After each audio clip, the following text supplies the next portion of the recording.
What is the longest 5 minutes you have ever experienced?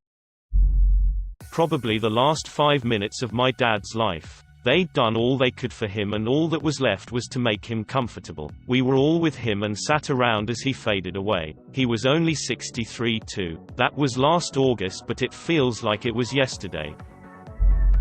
Waiting for that pregnancy test result, regardless of how you want the result to sway. Loading screens in games back when I had a laptop. 6 months ago, anesthesia ended too soon while the surgeon was still stitching up my knee after realigning my patella. There were still 3 stitches to go. I still can't decide what was the worst pain, the tourniquet on the top of my thigh or the stitches. I have a less harrowing answer as well. The last 5 minutes of an ultrasound on your abdomen, when forced to do so with a full bladder, especially when I got my appointment wrong and showed up an hour early. I have, in all my 30+ years, never had to pee so badly. Sang a song in front of line 300 people without a monitor so I couldn't hear shit, but I just knew I was totally off key. A really bad bowel movement when I was deathly sick with food poisoning. Thought I was gonna pass out and die on the throne like Elvis. Waiting to see the doctor to find out if I did, or did not have breast cancer. Driving to the hospital with my appendix on the brink of exploding. I was screaming in pain when I got to the hospital and they pumped me full of morphine to shut me the hell up. I will never forget the feeling of the morphine coursing through my veins. Just pure bliss and immediate relief. It was on that day I learned why heroin completely destroys lives. I was on placement with a doctor and he told a patient that he might lose his leg due to diabetes. It obviously upset him, but the doctor left to go get something, leaving me in the room with him. He must have been gone for only 2 minutes, but I swear it felt like 20. The guy was quietly sobbing to himself and I had no idea what to do or say. I'm a paramedic. When the patient isn't doing so hot, I can tell you 5 minutes on the way to the hospital lasts a long ass time. Oh god, this story still gives me shivers. When my son was 3, our neighbors were getting renovations done, so there were big, noisy trucks everywhere. I was getting ready for work and popped into the laundry adjacent to the lounge room where my son was watching TV, to iron a shirt for work. It took me about 2 minutes, and when I turned back to the lounge room, my son was gone. I called out that we were ready to leave. No answer. I look in the pantry. No answer. I start calling louder and louder. No answer. Looked out in the driveway. No answer. Backyard. Not there. By this time I was kinda starting to freak out. I ran upstairs and stuck my head into all of the bedrooms. Calling his name. Nothing. Ran back up to the front of the house. Up the driveway. Down next door's driveway to see if he was watching the trucks. Still nothing. Completely freaking out now. I didn't know whether to ring the police to report him missing, keep looking, or ask the neighbors for help. There had very recently been a very high-profile kidnapping of a young boy only a few months older than my son. I was a mess. I had literally looked everywhere he could have been. After what felt like an hour, I started to run back upstairs and he was just there, at the top of the stairs. I collapsed onto the stairs, hugging him and crying. He was just bewildered, the poor little thing. Turns out he had gone out onto my bedroom balcony upstairs to watch the trucks next door. Because the balcony extended out a little past the door, I couldn't see him when I looked through the room as he was hidden behind the exterior wall. He couldn't hear me calling because of the trucks. When I looked back at my watch, it had been 4 to 5 minutes since I first noticed him missing. It felt like hours. I cried so many times that day and the following week when I remembered what that had felt like for 5 measly minutes when another mum nearby had been experiencing that same feeling for, at that stage, weeks and weeks. This happened 4 years ago and the other child has never been found. The time between a guy who was acting weird and kept approaching me while I was mowing my lawn, who then hid and was watching me from my neighbor's lawn, to when the cops arrested him. I went inside to call them via my back door. Front was locked and he followed me and started knocking and scratching against it. I went from hiding on the ground against my back door so he couldn't see me to locked in my upstairs bathroom with a bat by the end of it all. 5 minutes seems like forever when you're terrified. Watching sex scenes with parents. I'm an adult now and it still makes me uncomfortable.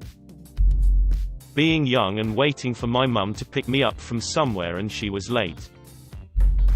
Getting my IUD inserted. Every time my dad begins a story I've heard 100 times. Being a kid and waiting for my mom to finish talking to friends. I did a bungee jump off the Verzaska Dam in Ticino, Switzerland. Link.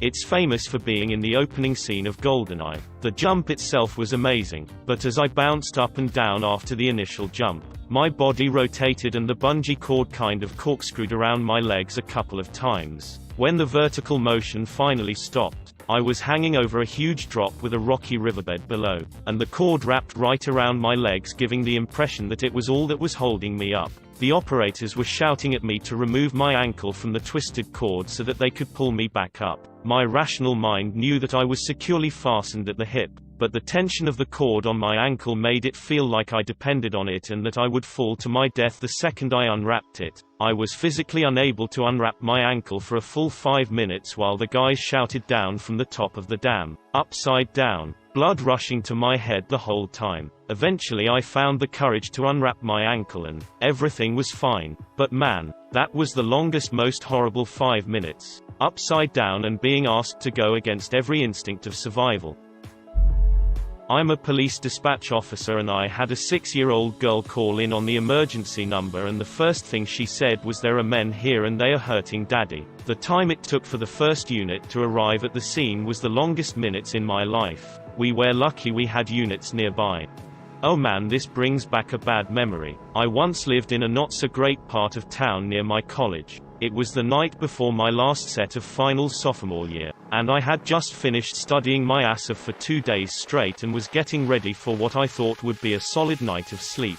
I wake up to a man yelling, and a woman crying hysterically. I look out my window. I was on the 3rd floor and see this man standing in the middle of the street, weirdly lit by the streetlight, and a sobbing woman runs after him and tries to grab him. He proceeds to backhand her. She falls down and he yells at her. She gets up and I think what I saw was him punch her repeatedly. Except suddenly there is blood everywhere, and she is screaming like I've never heard before. My hands went numb when I tried to call 911, and as I get an operator on the line, this woman is trying to drag herself away while this guy is kicking her and has a bloody steak knife in his hands. Luckily the cops and paramedics showed up quickly, but the first words out of this guy's mouth are him yelling, "I didn't mean it. It was an accident." Then, as he's getting tackled, he yells at his kids, who I realize at this point witnessed the whole thing, which of y'all little bitches called the cops. "You know I didn't mean it." They couldn't have been older than 5 or 6. Trying to help somebody you are certain will bleed out before the ambulance gets there. Waiting at the DMV line that lead to the true DMV line. In 5th grade, while the principal was listing off the profanities, I searched on Google Earth. When my son was born, as my wife was doing her final push, I saw the doctor's demeanor change and I could tell something was wrong. As she pulled my son out, the umbilical cord was wrapped several times around his neck and his face was blue. The doctors and nurses didn't even have time to tell us what was going on, and they took him to a little room within the delivery room. As they were trying to get him to breath, I could hear my wife screaming, "Why isn't he crying?" I stood there helpless next to the doctor and nurses as they tried to get him to take his first breath. All of a sudden you could hear him crying and a sense of relief filled the room. The whole ordeal couldn't have been more than 2 minutes, but it felt like an eternity. Doing CPR on my flatmate. Did it for 8 minutes until the paramedic arrived. Felt like one hell of a lot longer, and my arms and chest muscles ached for days afterwards. He died. Very short backstory. I was born with juvenile rheumatoid arthritis, and have been largely bedridden and wheelchair-bound for the past 6 or so years. Now it's called GIA replace rheumatoid with idiopathic, but I'm not sure which branch I belong to. Regardless, because of my disease, my hip replaced when I was 19. Story. Back in November, I was diagnosed with TTP, and was in the process of dying. I was in and out of consciousness, and quickly nearing the state of permanent brain damage, unable to speak properly, knowing what words I wanted to say, and only being able to get out bathroom and birthday, plus general confusion.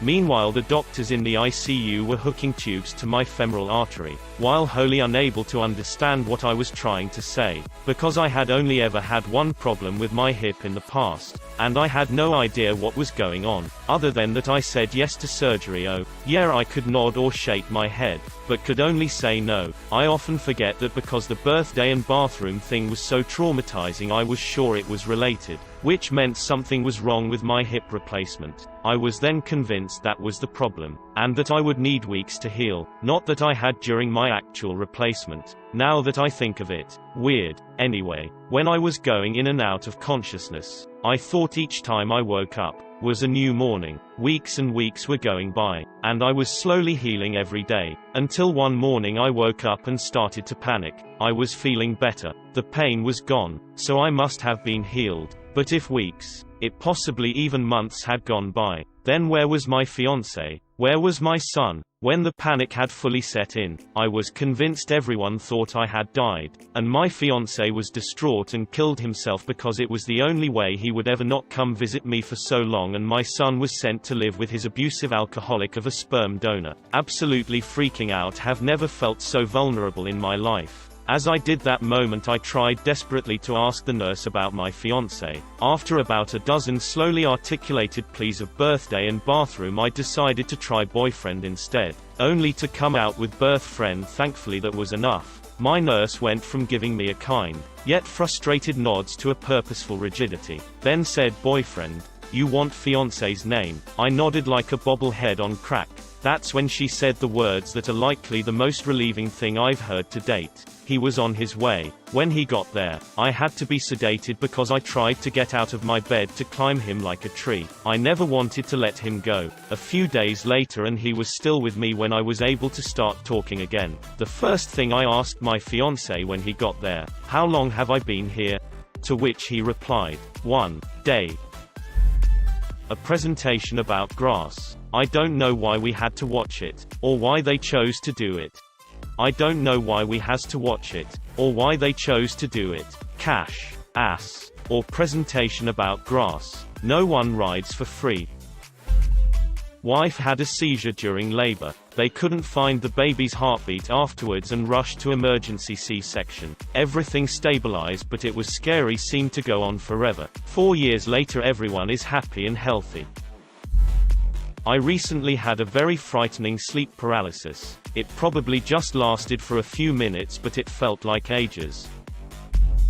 They sent me out of the room so my wife could have the epidural. Then they came and got me. Nope, that wasn't it. It was a couple of minutes later, when they decided that my son's cord was wrapping around his neck in utero, and that the only way to save my wife and child was an emergency C-section. And then the 7 standing people in the room wheeled my wife on the bed out, leaving me alone with beeping unhooked monitors in a room that was 3 times larger, empty than full. Everything went fine. Kid and wife are perfectly okay. But damn. When I was a kid, my mom told me to wait online at the supermarket, and then she went to go get some more things. The person who was at the cashier had just paid, and the lady in front of me began unloading her not heavily packed shopping cart. She had almost finished loading and was about ready to pay when my mother finally reappeared. Those were simultaneously the longest and the shortest and most terrifying 5 minutes of my life. My son was silent when he was born. The doctor gave me a serious look, handed me the scissors to cut the umbilical cord, and then rushed my son to a table on the other side of the room. I moved to the head of the bed to tell my wife what a great job she did. I honestly have no idea how long it took to hear him cry, but those seconds, minutes were the longest year of my life. He turned 20 last month. I used to be a firefighter. My kid is still in there. He wasn't. He was hiding in the bushes next door, a bit frightened, but completely fine. I think that took a few years off my life.